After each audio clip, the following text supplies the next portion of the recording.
Aquí en esta segunda emisión de Señal Informativa, de hecho, le recordamos cuál es la pregunta, la sugerencia de este día.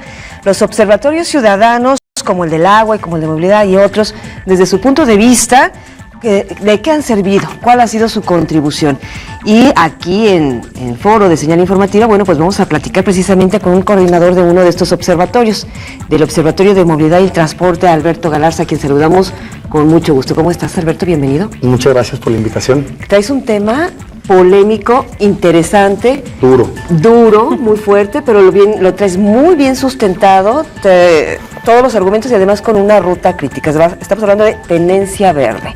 Tenemos poco tiempo, Alberto, pero creo que es suficiente, y si no, hacemos otra agenda para abundar del mismo. Platícale a la audiencia de qué se trata, de qué consiste esta propuesta. Primeramente, hoy los ciudadanos de este estado hemos sufrido y sufrimos todos los días las omisiones y la corrupción de gobiernos desde hace más de 20 o 30 años.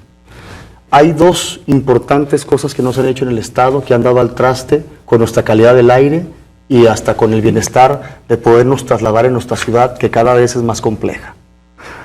Primero, Guadalajara en el 2000 tenía 700,000 carros. Ahorita en 2016 tenemos 2.5 millones de carros en el estado y 2 millones en el área metropolitana de Guadalajara. En este estado hemos obligado a los ciudadanos a tener que comprar carros baratos, carros que cuestan muchísimo el mantenimiento, que son hipercontaminantes, que gastan mucha gasolina, porque los ciudadanos tienen que suplir lo que hoy el transporte público no les está dando para poderse trasladar a sus trabajos, para poder trasladar a sus hijos a sus escuelas, entre otras cosas, ¿no?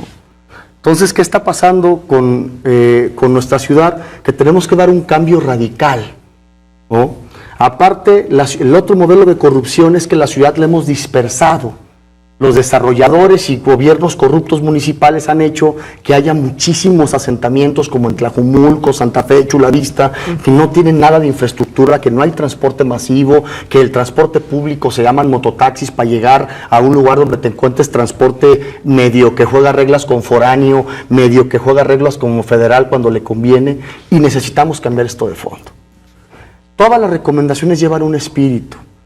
Primero, sí, es un impuesto al carro, pero es un impuesto verde. Sí, es completamente diferente a la tenencia que estábamos acostumbrados a pagar hace unos años. ¿Por qué?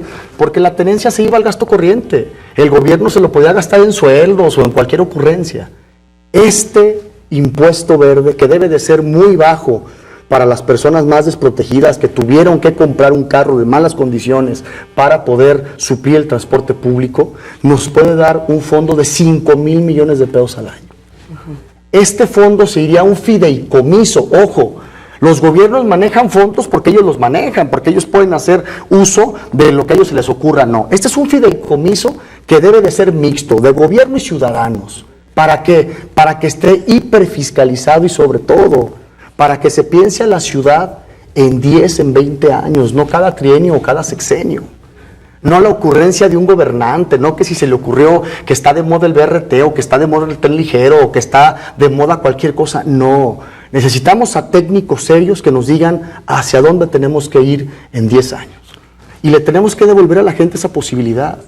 Con este fondo, en el primer año se podría hacer el peribús, que cuesta 2,500 millones de pesos, y el peribús te da un aforo de 450,000 viajes al día. Se puede construir un BRT cada año, que significaría poder construir un BRT, por dar algunos ejemplos, por todo López Mateos hasta Tlajomulco, por todo Lázaro Cárdenas hasta el aeropuerto o hasta el Salto, por todo Prolongación Colón, por su avenida Juan Pablo II, por donde quieras y más se necesite. Y la ciudadanía en 5 años podríamos tener en aforos, en transporte masivo, 1.5 millones de viajes diarios que hoy no tenemos. Primero. Segundo, el tema de la calidad del aire. Tenemos al año 100 días malos de calidad del aire, no lo estamos midiendo bien. En el primer año podríamos cambiar todo el sistema de monitoreo ambiental y poder medir bien las partículas contaminantes que hoy no estamos midiendo. Si hoy hacemos una auditoría internacional de una agencia internacional al sistema de monitoreo, va a ver que no estamos midiendo todas las partículas contaminantes y por lo tanto no estamos sabiendo el daño que le está haciendo a las personas. Se supone que por datos de organismos internacionales nos dicen que en Jalisco hay muertes relacionadas por la contaminación de la zona metropolitana de Guadalajara de 391 personas anualmente, de muertes prematuras. Hablando también de los que causan en personas que tienen infecciones, problemas respiratorios, cardíacos, entre otros. Estamos acabando nuestra manera de sobrevivir y necesitamos no copiar un modelo caduco del DF que vas a hacer que un ciudadano a fuerzas lleve su carro a verificar un lugar y que le den una calca y que a lo mejor con una lana le puedan soltar el holograma como pasa hoy en el DF, ¿no? Y que hoy el Centro Mario Molina, la semana pasada, acaba de decir que debe de cambiar todo el modelo de políticas públicas del Distrito Federal que todos los días tienen precontingencias ambientales. Esta es la oportunidad de tener una ciudad buena para todos. Y sí, claro, sí tenemos que cobrarles a los automovilistas y tenemos que cobrarles menos a los que se han visto obligados a comprar un carro por no tener alternativas eficientes de transporte. Y ojo, a los políticos les da pavor aprobar y tener el costo político de aprobar nuevos impuestos. Les da miedo porque están pensando en las siguientes elecciones. A nosotros en el observatorio no nos da miedo. No estamos pensando en elecciones, no estamos pensando en quién va a ganar en 3 años o en 6 años. Estamos pensando en qué ciudad vamos a tener en 10, en 15, en 20 años. Alberto, ¿cómo vamos a arreglar los problemas de fondo? ¿Cuánto pagaríamos en promedio, si ya se tiene estimado, y cómo sería, digamos, la categoría de la división que cada uno tendríamos que pagar por nuestro vehículo? Y la otra pregunta que te quiero hacer es, actualmente un propietario de vehículo ya paga un refrendo anual. Alguien que compra un vehículo nuevo paga también las placas. Y cada cierto tiempo tenemos que cambiar las placas también. ¿Por qué el dueño de un vehículo tiene que pagar y pagar y pagar? Más bien es por qué debe de pagar, pero ¿para qué paga? A ver, una persona puede comprar un vehículo por gusto, porque se siente cómodo viajando en automóvil, porque se le hace la mejor manera, porque sus necesidades se cubren con un carro. Pero hay personas, que es la gran mayoría del sector más desprotegido, que tiene que comprar un carro obligados a cubrir una necesidad que hoy el gobierno y el Estado no ha podido cubrir, que es tener un transporte público eficiente. A esas personas que todos los días tienen que pagar carros de alto mantenimiento porque son carros viejos, repito, que pagan más gasolina que los carros nuevos porque los carros viejos consumen más gasolina, más aceite, más todo, que consumen más arreglos de talleres. Esas personas que hoy se están viendo mermadas en su economía familiar, claro que tenemos que ir a resolver un problema de fondo. Con este fondo, por darte un ejemplo, se podrían pagar en un año, renovar todas las paradas de camión de toda el área metropolitana y ponerlas con luz, con techo, con asientos, con wifi, con todo. Podríamos obligar al gobierno del Estado a cambiar todos sus carros, a los gobiernos municipales a cambiar todos sus carros por autos eléctricos. Podríamos hacer, esas son las políticas ambientales que realmente te resuelven el problema. No que estés checando en un taller, que el ciudadano tenga que ir a formarse a una filota, a un verificentro que le concesionas a un particular 15 años. Que el problema que ha tenido el DF es fuertísimo en el tema de la corrupción y que te puedan vender un holograma. No, tenemos que ver más allá de eso.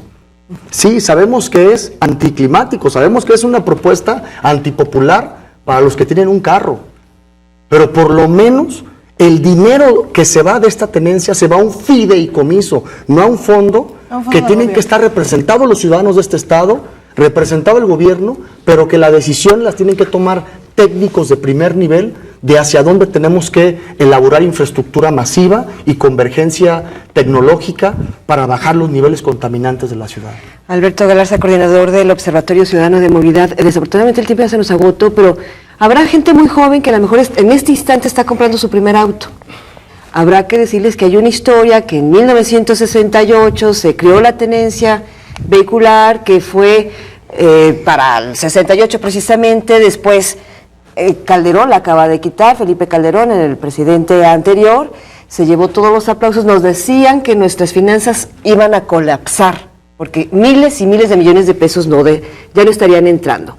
Tú estás proponiendo para Jalisco que se junten 5,000 millones. La verdad no recuerdo cuánto era con la tenencia jalisciense, creo que eran 2,500, no estoy segura, pero bueno, más o menos. Lo que pasa es que nuestro parque vehicular ha crecido enormemente, por eso la recaudación es mayor. La pregunta sería, si ya se tiene ese pasado de para qué era y después no siguió, que más o menos, por ahí va tu propuesta o la del observatorio, que tiene un fin, ¿por qué no exigir que de la partida de Jalisco se destinen 5,000 millones de pesos anuales para precisamente infraestructura de la que estás proponiendo? Porque de ya todos la hay. los recursos. Por ejemplo, les voy a dar un ejemplo. El Fondo Metropolitano, que se acaban de poner de acuerdo los alcaldes y el gobierno del estado, es un fondo metropolitano exitoso, porque el 70% va para la movilidad no motorizada, para temas de sustentabilidad, y el 30% para el carro. Ese fondo, en 3 años, juntaron 3,000 millones de pesos. 3 años. Esos son los dineros que existen para hacer las grandes obras de infraestructura. Acá hablaríamos de una recaudación de 3 años de 15,000 millones de pesos, quitando inflación, intereses y todo lo demás. ¿Cuánto pagaría el automovilista? El automovilista, yo creo que se debe hacer, no pusimos un costo en el esquema, el costo lo tiene que discutir el legislativo mediante un análisis muy claro de quién debe de pagar tanto y más. ¿Cuál es nuestra propuesta? Que el sector más desprotegido pague menos. Las personas que tuvieron que pagar un carro por la omisión del Estado de no tener un transporte público digno, y que hoy tenemos que elaborar una infraestructura fuertísima de transporte masivo para poder que esa gente que hoy está sufriendo con carros viejitos, que tienen alto costo de mantenimiento, puedan utilizar el transporte masivo y lo puedan utilizar de manera segura y eficiente.